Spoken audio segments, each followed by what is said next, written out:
some pretty challenging stuff, but it's fun. It's almost a risk reward. Like we always wanted to be that band where we do the songs that nobody else will even attempt to do.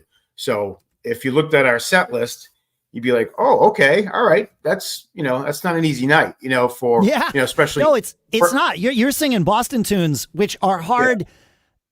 Those are hard. Even if you take the vocals out of Boston tunes, they're hard to play. I mean, those are prog rock tunes that somehow made it to mainstream radio, right? But not somehow. Like I understand why, but then you add not just Brad Delp's vocals to it, but like the entire band's vocals, like that's challenging stuff. And you're doing it in Boston's neck of the woods, right? Like, well, I had a, not to interrupt you, it kind of segues into, I don't even know this or not, but I was, after Brad passed, in Barry Goudreau and Sibby Hashian had been out of Boston for a long, long time, right. Because, Tom just kept Brad in the band, and then he passed, and then there was no original members in the band at all.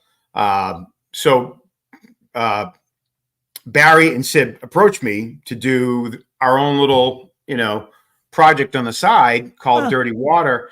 And so we were doing festivals, but it was the entire first Boston album, a couple of songs off of Don't Look Back, like Don't Look Back and Man I'll Never Be, Party, and a lot of Barry's solo stuff that he did with Brad.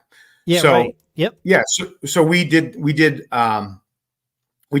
not to get off the Fortune thing, but that was like, this is fascinating. I did not realize there was this connection there. It makes sense, but yeah.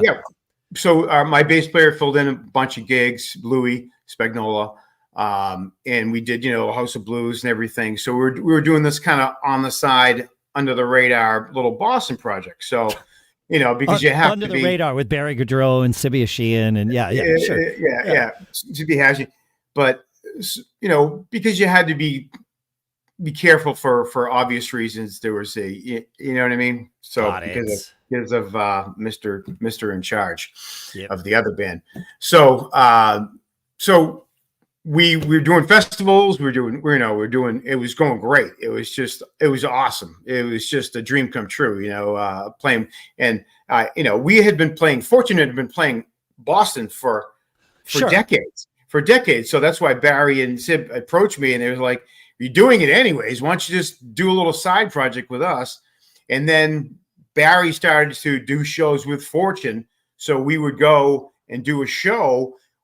The whole first set, we do two large sets, 75-minute sets. So we do all of our stuff, like Led Zeppelin, Journey, all that stuff, and then we bring on Barry Goudreau, and we would do the entire first Boston album, and then do like Don't Look Back and things like that. So it was like two sections of a show, but he joined Fortune for those shows.